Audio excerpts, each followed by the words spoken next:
Hello दोस्तों, नमस्कार। आपका स्वागत है आपके अपने चैनल हिंदी हब पर। तो दोस्तों, हम इन कक्षाओं में पढ़ रहे हैं खून का टीका, जो यादवेंद्र जी द्वारा लिखित राणा हम्मीर के जीवन पर आधारित एक ऐतिहासिक उपन्यास है।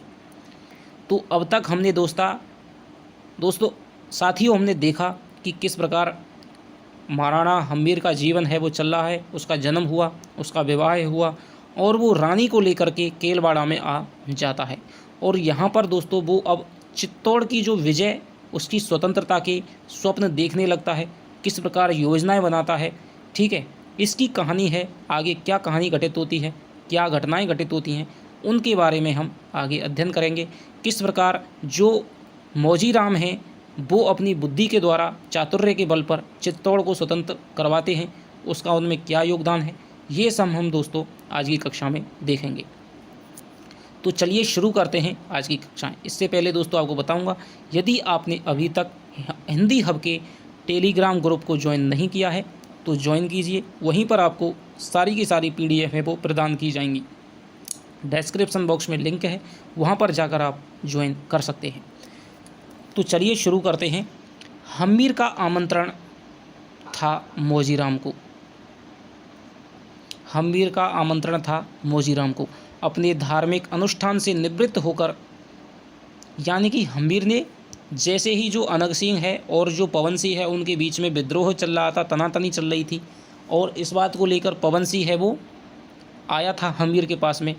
तो फिर हम्मीर ने कुछ सोचा कि भाई इस अनग सिंह का कुछ ना कुछ करना पड़ेगा। तो फिर हम्मीर ने आमंत्रण दिया मौजीराम को। अपने धार्मिक अनुष्ठान से निवृत्त होकर मौजीराम ने हम्मीर के मंत्रणा गृह में प्रवेश किया। हम्मीर अभी अपने कर्ण की स्वर्ण वालियों को निष्प्रयोजन ही स्पर्श कर रहा था। मौजीराम ने अभिवादन किया और हम्मीर के चिरायु होने और उसके पृथ्वी विजयी होने की कामना की। हम्मीर का संकेत पाकर मौजीराम कलापूर्ण प्रस्तर पीठिका पर बैठ गया, यानी कि पत्थर की कुर्सी थी, ठीक है, पत्थर को बैठने का एक आसन था, उस पर बैठ गया। हम्मीर के हुक्म की प्रतीक्षा करने लगा। हम्मीर ने एक दीर्घ श्वास छोड़ करके कहा, तुम अब हमारे सर्वे सर्वा हो, अमात्य ही नहीं महामात्य भी तुम हो। मैं एक लिंगेश्वर का दीवान हूँ और तुम मेरे दीवान हो। भाई सर्वे सर्वा क्यों है? क्योंकि जो सर्वे सर्वा थे अजय सिंह, उनकी तो मृत्यु हो गई है। अब ऐसा कोई भी बुद्धि वाला, ज्ञानी, राजनीतिज्ञ, ठीक है, नहीं है जो भाई ये बता सके कि अब हमें क्या करना चाहिए, कुछ योजना बना सके। तो इसीलिए अब मौजीराम को सर्वे सर्वा और अपना दीवान घोषित कर दिया है। मुझे यह भी विश्वास है कि तुम एक स्वामी भक्त और सच्चे भृत्य के कर्तव्यों में भली भांति परिचित होगे। नीति कहती है कि भृत्य वही सच्चा भृत्य है जो अपने स्वामी की अत्यंत निष्ठा और आज्ञा का पालन करे, निष्ठा से आज्ञा का पालन करे, चाहे उसके स्वामी सदा परिवर्तित क्यों ना होते रहें। पर भृत्य का धर्म स्वामी के प्रति शुद्ध हृदय से सेवा भाव रहना ही है। तो यहाँ पर सबसे आज्ञाकारी भृत्य का क्या धर्म बताया है कि चाहे उसके कितने ही स्वामी बदलते रहें, लेकिन सच्चे यदि सेवक है तो उसका ये धर्म है कि वो प्रत्येक स्वामी का सच्चे हृदय के साथ में सम्मान करे और उसकी आज्ञा का पालन करे। मौजीराम व्यंग्य मिश्रित मुस्कान अपने अधरों पर बिखेरता हुआ सनई सनई स्वर में बोला, मैं अपने कर्तव्य और धर्म को खूब समझता हूँ। मुझे कर्तव्य विमुख होकर जीवित रहने का आनंद नहीं है। मैं यह भी जानता हूँ कि मुझे चित्तौड़ को आपके हाथों सौंपना है। अवसर की प्रतीक्षा है, अवसर की प्रतीक्षा पर चित्तौड़ की मुक्ति अवश्यम भावी है। भाई थोड़ी देर पहले मौजीराम है वो मालदेव का विश्वास पात्र सेवक था, ठीक है, लेकिन अब वो राणा हम्मीर को दहेज में मिल गया है।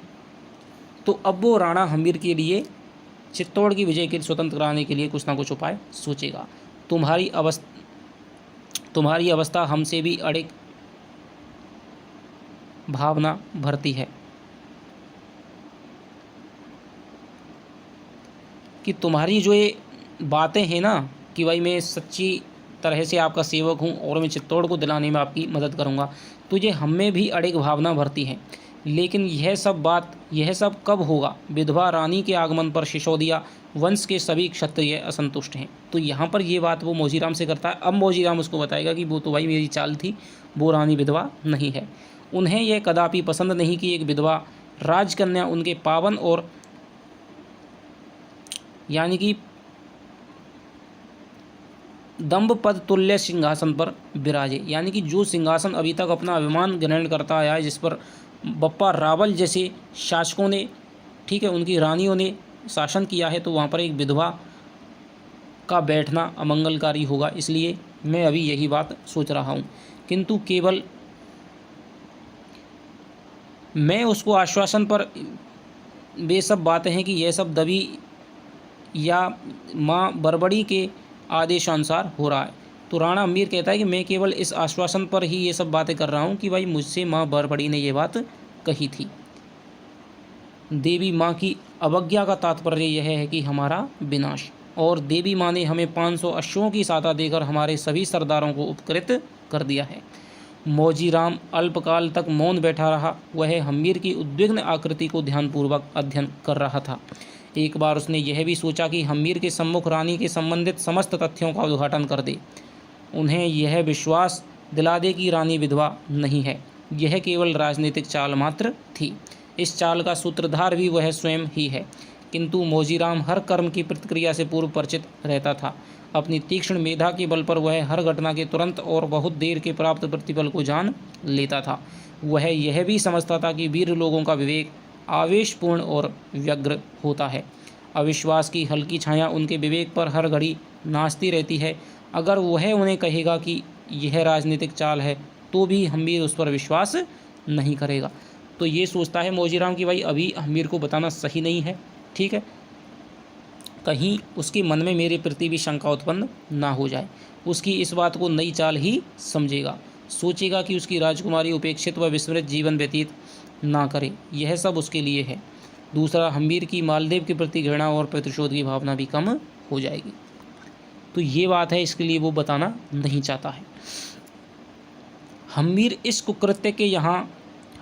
अभी इस कुकृत्य से यहाँ का बच्चा बच्चा मालदेव से गहरी घृणा करता है। और तो और स्वयं रानी जी अपने पिता के भीषण प्रतिशोध लेने के लिए तैयार हैं। फिर इस सत्य के उद्घाटन से क्या लाभ? क्या पता इस बात को लेकर कभी कोई नई समस्या उपस्थित हो जाए। इसलिए वो इस अब सत्य को जो स्वीकार कर लिया गया है, तो उसको वो अब सत्य ही रखना चाहता है। उसका मौन हम्मीर के लिए असह्य हो गया। हम्मीर ने ध्यानमग्न मौजीराम को कहा, आप मेरे प्रश्न का उत्तर नहीं दिया। प्रश्न का उत्तर ही तो सोच रहा हूँ। राणा जी, मेरा अनुरोध है कि इस समय हमारी स्थिति को सुदृढ़ नहीं है। मालदेव जालौर से विपुल संपत्ति चित्तौड़ को भेज रहा है। चित्तौड़ वासियों द्वारा असहयोग की भावना बहुत सफल सिद्ध हुई है। भविष्य में वो यह आंदोलन हिंसाहीन युद्ध में अत्यंत काम आएगा और क्रांति का अमोघ अस्त्र बन जाएगा।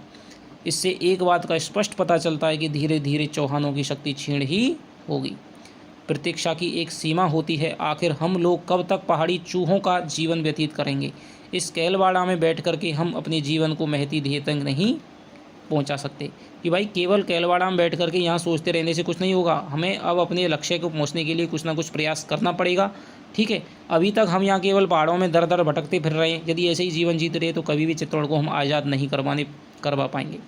तो आपसे पूछा जा सकता है कि चित्तौड़ जो राणा है, उसने अपना जो निवास स्थान है चित्तौड़ की वजह से पहले कहाँ पर बनाया था? तो कैलवाड़ा में बनाया था।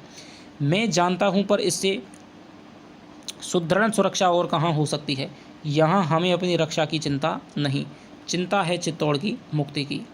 मौजीराम देर तक विचारता रहा। उसकी बड़ी बड़ी गहरी आंखों में अंतस का गांभीर्य स्पष्टतया झलक रहा था।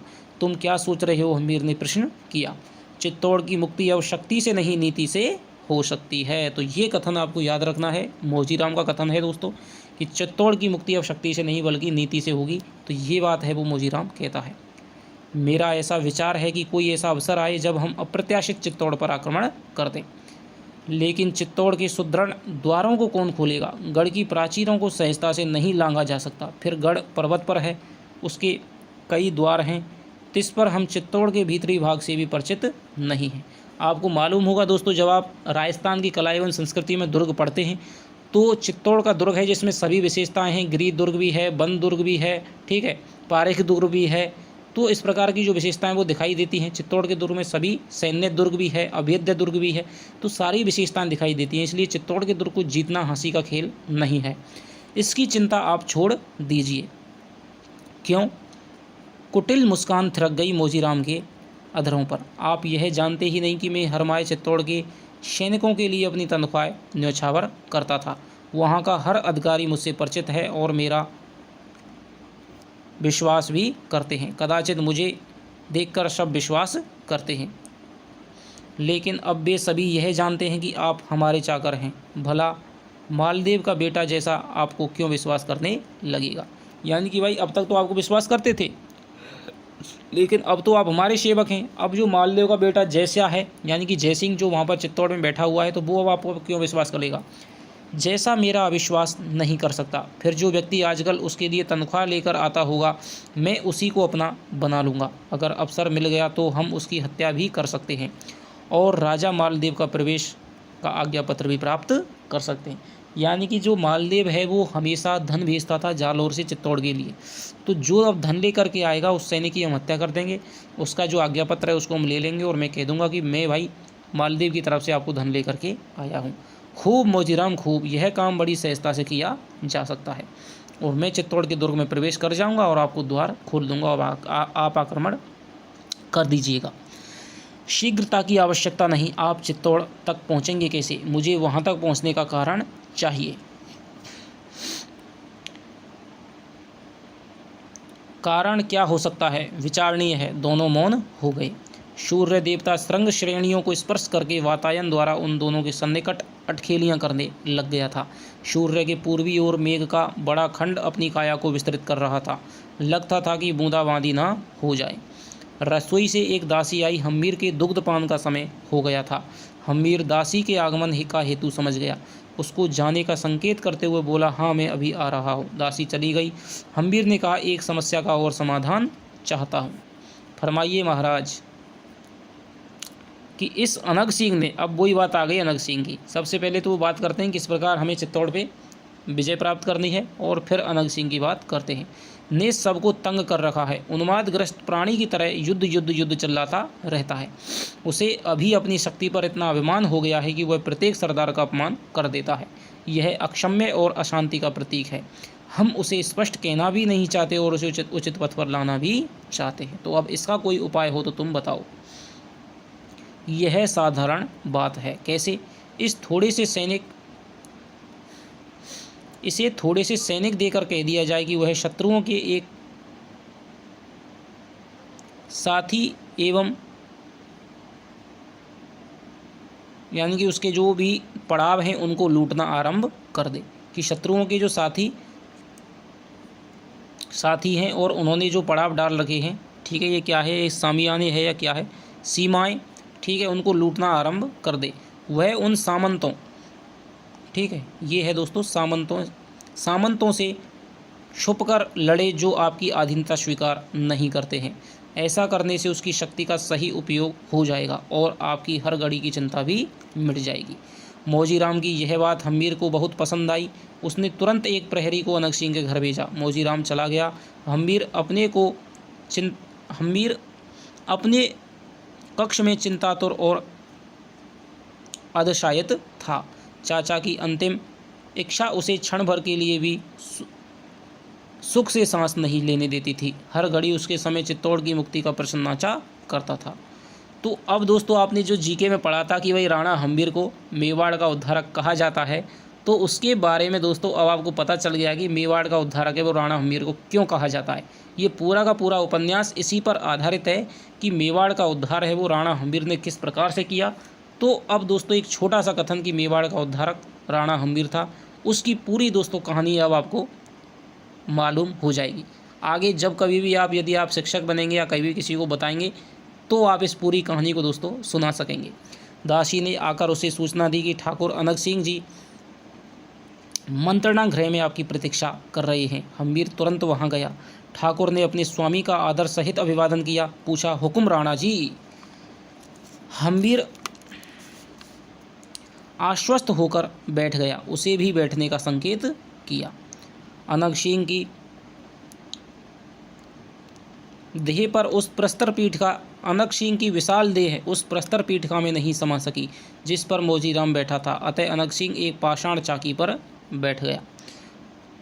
तुम्हें युद्ध में आनंद आता है। तुम्हारे जीवन का सर्वोपरि सत्य युद्ध है। तुम चाहते हो कि मैं युद्ध की युद्ध के लिए और विवादों के मध्य चला जाऊं। शांति में जीवन व्यतीत करना तुम्हारा काम नहीं है, अतः मैं तुम्हें एक जिम्मेदारी सौंप रहा हूँ। आओ हुक्म कीजिए राणा जी। तुम्हें यहाँ से कुछ सामंत हैं।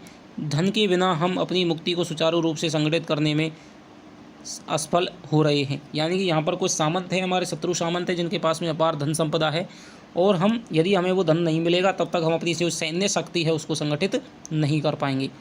तो फिर चौहानों के निरंकुश सैनिक हमारी प्रजा पर अत्याचार कर रहे हैं, इसलिए हमने यह निश्चय किया है कि तुम्हें कुछ सैनिकों को नेता बनाकर शत्रुओं से लोहा लेने के लिए भेज दें। इससे तुम्हारी युद्ध पिपासा को शमन मिलेगा और तुम्हारी क्षीण होती शक्ति को भी सही पथ मिलेगा। अनग सिंह ने विचित्र भाव भंगिमा से निर्जीव प्राचीर को देखा। हम्मीर उसकी इस विचित्र दृष्टि का तात्पर्य नहीं समझ सका। इसके अतिरिक्त जब अनग सिंह के अधरों पर अर्थ भरी मुस्कान देखी तब उसके मन की जिज्ञासा बढ़ गई। तुमने उत्तर नहीं दिया राणा जी, आपका हुक्म सिर आंखों पर। यानी कि जैसे ही युद्ध का उसे हुक्म मिला है तो अनग सिंह ने सहर्ष स्वीकार कर लिया है। किंतु इतना निवेदन है कि आप मेरी शक्ति को युद्ध में व्यस्त करके क्षीण करना चाहते हैं, सो वह क्षीण नहीं होगी। वह युद्ध में और उन्मत्त होगी और सबल होगी और भी निशंक होगी।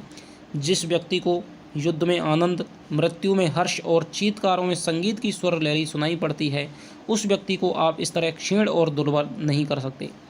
उसे वस्तुतः आप क्षीण करना चाहते हैं तो किसी काल कोठरी में बंद कर दीजिए। घोर एकांत और नीरवता मुझे स्वतः ही क्षीण कर देगी।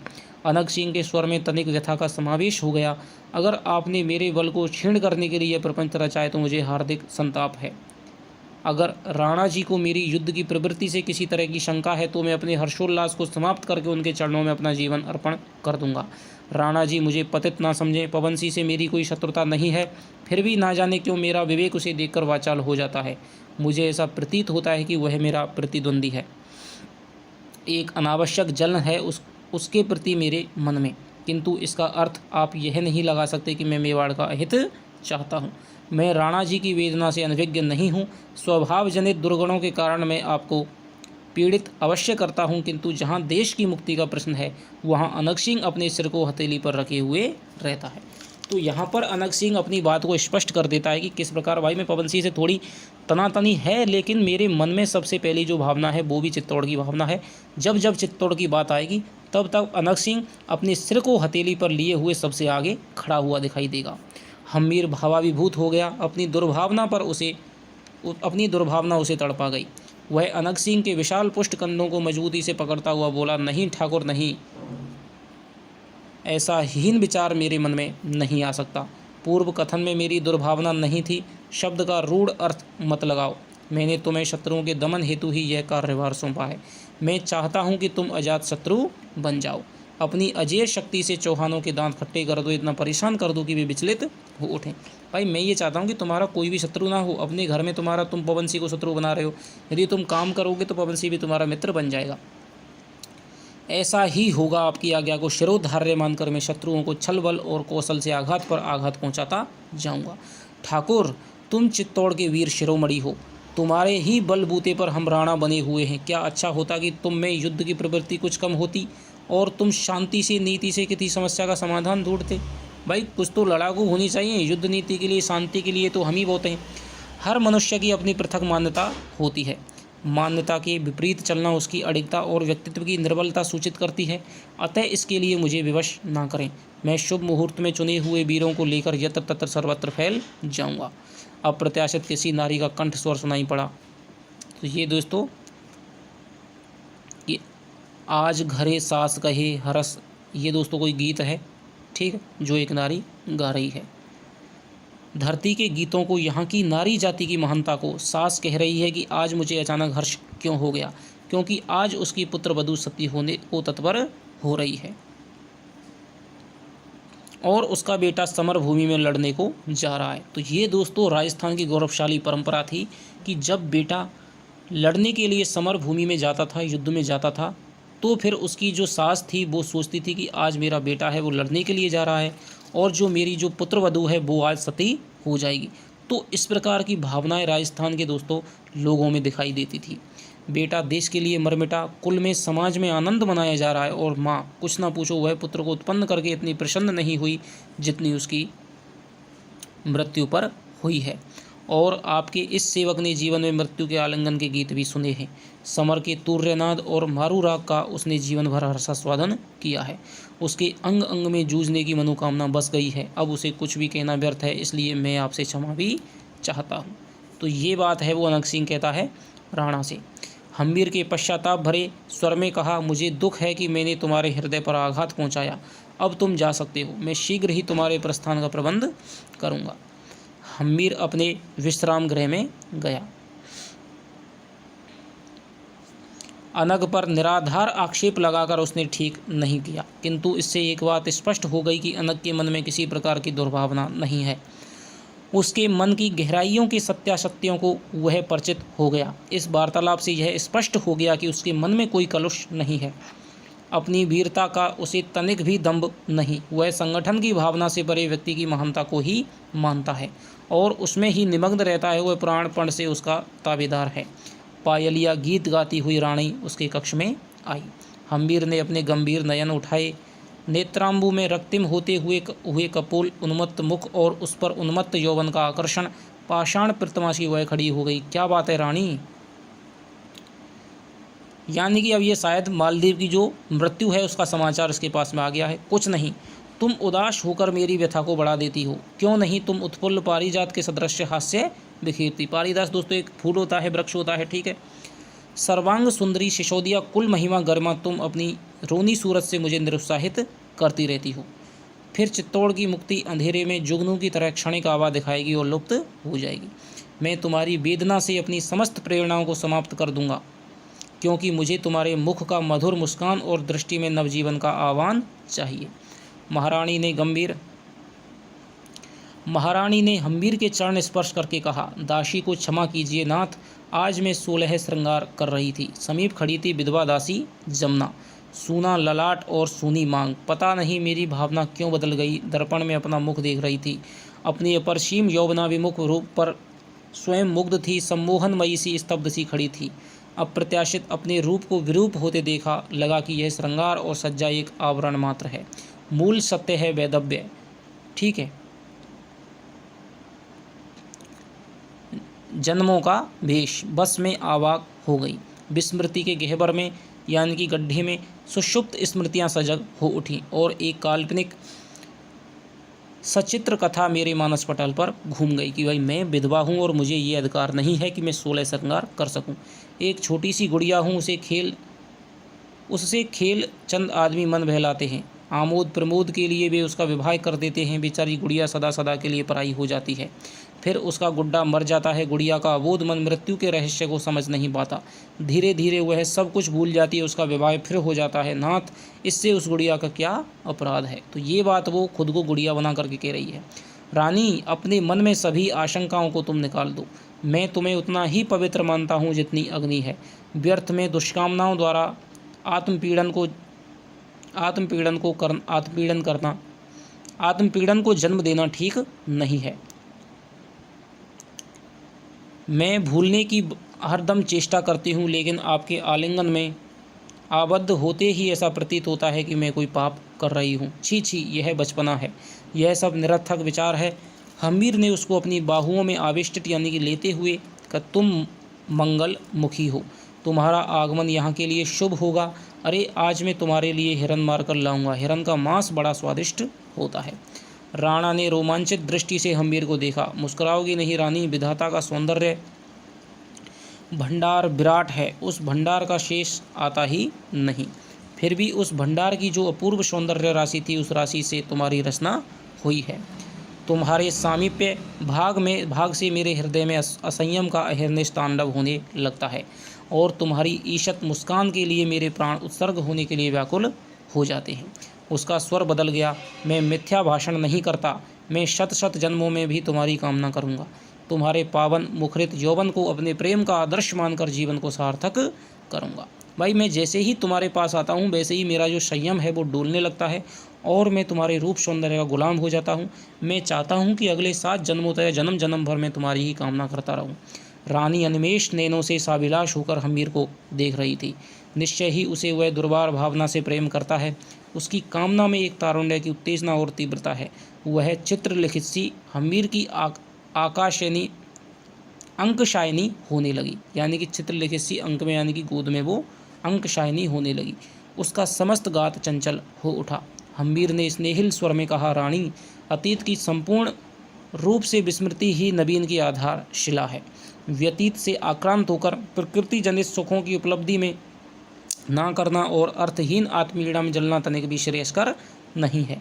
केवल आत्मवंचना है, अपने को धोखा देना है, केवल स्वयं से छल है। फिर हम आस्तिक हैं, हम किसी कृत्य को ईश्वर के संकेत द्वारा पूर्ण होना मानते हैं, यानी कि जो भी काम हुआ है भाई उसमें ईश्वर की कुछ ना कुछ मंशा होगी। इसलिए तुम ये मान करके चलो कि तुम्हारा विवाह हुआ है तो वो ईश्वर की कुछ ना कुछ मंशा उसमें होगी। हम कण कण और अणु अणु में उसी विधाता की शक्ति स्वीकार करते हैं।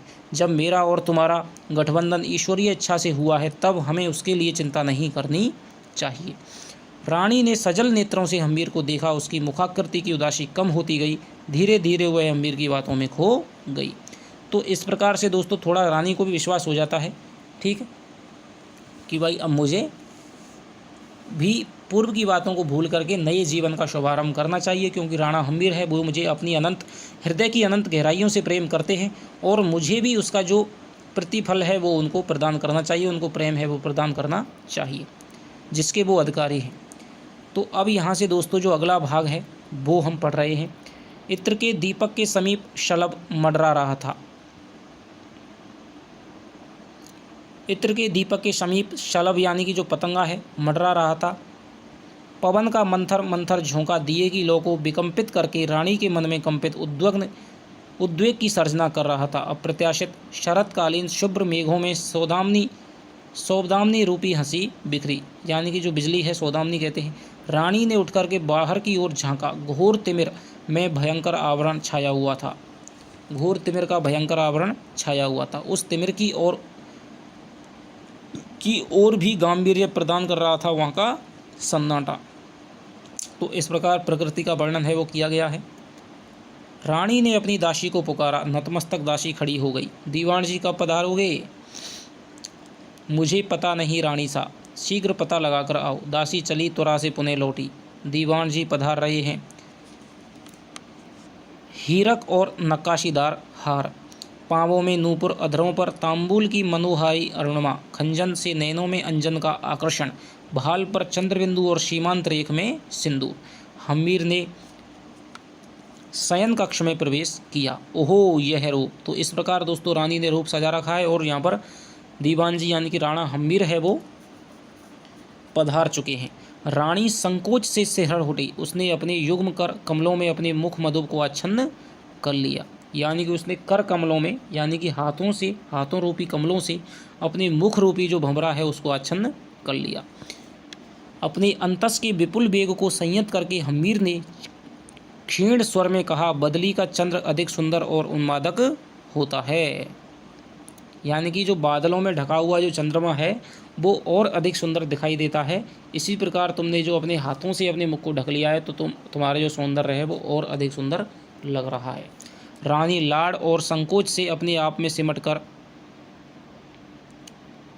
दोलिए पलंग के कोने में बैठ गई। नूपुर मंद मंद झनझन कर झंकृत कर उठे। हम्मीर मादक मुस्कान लेकर उसकी ओर अग्रसर हुए। घूंघट में रानी ने अपनी पलकें उठाईं और फिर बंद कर ली। हम्मीर ने मुस्कुराकर कहा, रानी हमें तांबूल नहीं खिलाओगी? तांबूल कहते हैं दोस्तों पान को, ठीक है। तो रानी से पान खाने की लिए इच्छा करते हैं। कहकर हम्मीर ने समीप रखे रजट दीवट पर रखे दीपक को और ज्वलित कर दिया, यानी कि दिए की जो लौ है उसको और अधिक बढ़ा दिया। सारी शैया पर दुग्ध धवल प्रच्छद पट यानी कि चादर से आच्छादित थी। सारी शैया है वो दूध यानी सफ़ेद चादर है उस पर बिछी हुई थी। रानी का मुख ज्वलित आभा सा मुखर हो उठा। संकोच और लज्जा में तुम्हारा रूप और निखर उठा है।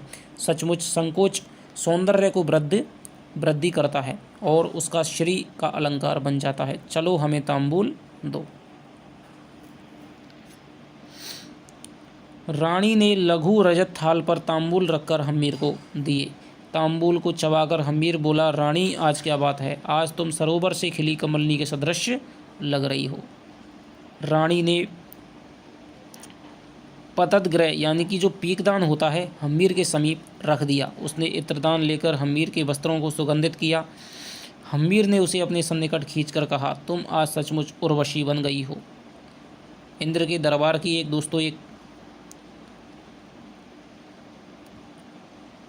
अप्सरा है जिसका नाम है उर्वशी, मेनका इत्यादि अप्सराएं थीं। सच सच कहो रानी, क्या बात है। रानी विमुग्ध सी शनई शनई बोली।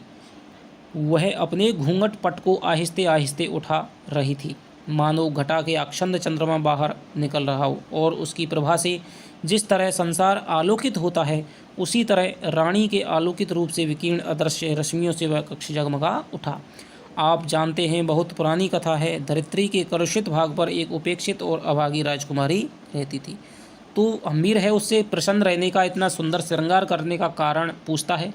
तो रानी उसको एक कथा सुनाती है कि धरित्री के कलुषित भाग पर एक उपेक्षित और अभागी राजकुमारी है, वो रहती थी। ठीक है।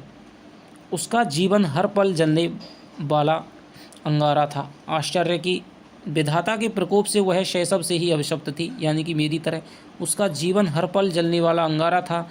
आश्चर्य की बात इस पर थी कि वह यह भी नहीं जानती थी कि आखिर उसका दोष क्या है। वह अन्य युवतियों के साथ सम्मिलित होकर आमोद प्रमोद में तन्मय रहती थी। उसका स्वाभाविक कायिक विकास हुआ, तब उसका प्रेम एक अपरिचित सार्थवाह से हो गया। वह सार्थवाह के लिए हर घड़ी बेचैन रहा करती थी। हाट के पूर्वी ओर एक लघु वीथिका थी। उस वीथिका के पास एक प्राचीन खंडर था। वह खंडर उसके अभिसार का स्थान हो गया।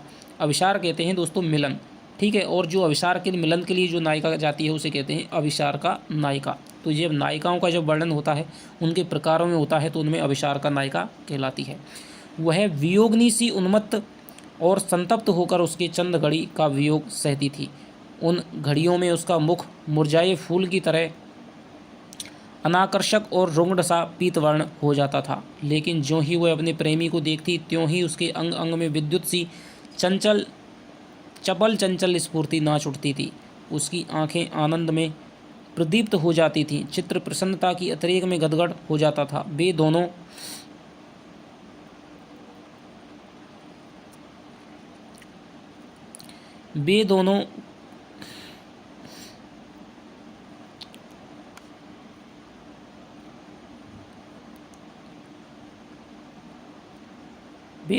अनुकूल आचरण करके महापाप किया है और साथ में ही उसके उस रहस्य को छिपा करके उसके मन के शेष स्नेह को भी समाप्त कर दिया है। अब बेचारी हतभागिनी उन्मादित हो गई। वह उस आघात को नहीं सह सकी, विक्षिप्तता सी भटकने लगी और एक दिन समस्त सृष्टि की घृणा, उपेक्षा और दुत्कारों से उसने आत्महत्या के लिए विवश कर दिया। उसने अपनी यह लीला समाप्त कर दी। सार्थवाह ने सांत्वना की सांस ली। समाज ने गौरव से मस्तक ऊंचा किया और धर्म नृत्य के बीच में उल्लसित हो गया। लेकिन क्या वह दोषी थी? इसका ज्ञान क्षम्य नहीं था। यानी कि ये कह रहे हैं दोस्तों कि एक राजकुमारी थी और वो भी शुरुआत से ही विधवा हो चुकी थी, ठीक है। उसको पता नहीं था, वो अपनी सहेलियों के साथ में खेलने में निमग्न रहती थी और उसका जो प्रेम जब वो यौवन पे आई तो उसका जो प्रेम है वो एक किसी सार्थवाही से यानी से हो गया था, सारथी से हो गया था, ठीक है। और वो उससे मिलने जाती थी तो बहुत ही प्रसन्न होती थी। इस बात का पता है वो समाज को लग गया, तो समाज ने उसे ये आज्ञा नहीं दी कि एक विधवा होकर के तुम ये काम कर रही हो, ठीक है। तो उसने समाज ने इतनी उसे यंत्रणाएँ दी, इतनी बातें सुनाई, गालियाँ सुनाई कि वो आत्महत्या करने के लिए ही विवश हो गई। हम्मीर ने कहा कि मैं वह सार्थवाह होता तो मैं उस प्रेमोन्मत्त युवती को अपने हृदय सिंहासन पर बिठाता। यदि राजकुल इसे राज्य नियम के विरुद्ध बनाते तो मैं उसके लिए राज्य सिंहासन और राजमुकुट का सहर्ष त्याग कर देता। उसे अपनी पलकों में बिठाकर सुदूर किसी ऐसे प्रदेश में चला जाता जहाँ वह और हम शांति और सुख से रहते। वहाँ मैं उसको अपनी संतान को पाल करके उसे एक महान ओजस्वी और मेधावी योद्धा बनाता। रानी के मुख पर उज्ज्वल कमनीयता दीप्त हो उठी। उसकी दृष्टि में भक्ति जनित पावन श्रद्धा ने जन्म लिया। वह हम्मीर के पार्श्व में शायित होकर हल्के स्वर में बोली, चित्तौड़ की मुक्ति मेरे जीवन का उद्देश्य है। तो जहाँ पर चित्तौड़ की मुक्ति जो राणा के जीवन का उद्देश्य था, अजय सिंह के जीवन का उद्देश्य था, अब वो रानी के जीवन का भी और प्रत्येक सामंत सरदारों के जीवन का उद्देश्य बन चुका है। तुम चिंता क्यों करती हो? बड़बड़ी देवी माँ के कथन के अनुसार तुम्हारा आगमन हुआ है। दीवान जी क्या है? कुछ नहीं। मधुर स्मृति थिरक उठी रानी के अधरों पर। स्मित रेखा कह रही है कि कोई रहस्य है। मादक अंगड़ाई के साथ रानी ने करवट ली। उसका उत्तरीय कटी प्रदेश को स्पर्श करता हुआ एक और हो गया। क्या बात है रानी? बात कुछ भी नहीं। हम्बीर ने गंभीर होकर पूछा। नारी सुलभ स्वभाव गोपनीयता का आदि नहीं है। यानी कि जो रानी है अब वो नारी सुलभ स्वभाव के माध्यम से हम्बीर के प्रेमालिंगन के लिए आकुल है और वो इस प्रकार की चेष्टाएं हैं जैसे कि नारियां अपने मुख से नहीं कहती हैं, तो वो इसी स्वभाव को दिखाई दे रही है। क्या तुम मुझे अवश्य करती हो? रानी की मृणाल में मृदुल उंगलियां हम्बीर के अस्त व्यस्त कुंडलों में उलझने लगीं। उसने पुनः भेद भरी मंद स्मित के साथ देखा। तुम्हारा अंतर जगत अत्यंत निर्मल है, वह पर पीड़न से सर्वथा विरुद्ध है। फिर मुझे जिज्ञासा के गोपन को जानने की पीड़ा क्यों? सीमाहीन अधीरता भी पीड़ादायक बन जाती है। स्त्री की रचना विचित्र तरह से हुई है। वह आनंद का शुभ संवाद भी संकोच के कारण नहीं सुना सकती है। सच मुझे लाज आती है। फिर कोई कहानी कह दो। हाँ यह ठीक है। चंचलता से रानी बैठ गई।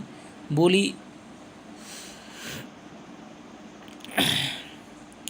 कि नवोदित बसंत थी। नवोदित बसंत स्त्री की भांति एक अपरिचित वन कन्या से किसी हटीले राजकुमार के प्रणय निवेदन को स्वीकार कर उसमें पढ़ने कर उसकी असंयमी राजकुमार के साथ अपनी ससुराल में आई। उसका संसार मधुमेह हो गया और वह उसके साथ में प्रेम में आच्छन्न हो गई और मुक्त समीर की तरह ही विचरण करती थी। उसका हर क्षण एक ऐसा प्रतीत होता था कि उसके अंतराल में रोमांच हो रहा है। ठीक है, प्रेमी के प्रति उसकी उत्तम भावना थी, लेकिन ज्ञान की यहाँ पर इनका है वो सारा कुछ बढ़िया चल रहा है। ठीक है, रानी का यानी कि ये बात है वो कहती है। ठीक है, अपने प्रेम के आवेगों को प्रकट करती है। जैसे कि स्त्रियां किसी भी प्रेम की बात को यानी सीधे सीधे स्पष्ट नहीं कहती हैं, तो वो एक कहानी के माध्यम से ही स्पष्ट करना चाहती है। यानी कि एक राजकुमारी थी, ठीक है, उससे किसी हटीले राजकुमार ने प्रणय निवेदन कर दिया, उसने स्वीकार कर लिया और वो फिर महल में आ गई। ठीक है, और फिर वो सोनो सुख से विहार करने लगे। यानी कि यही मेरी जीवन की घटना है।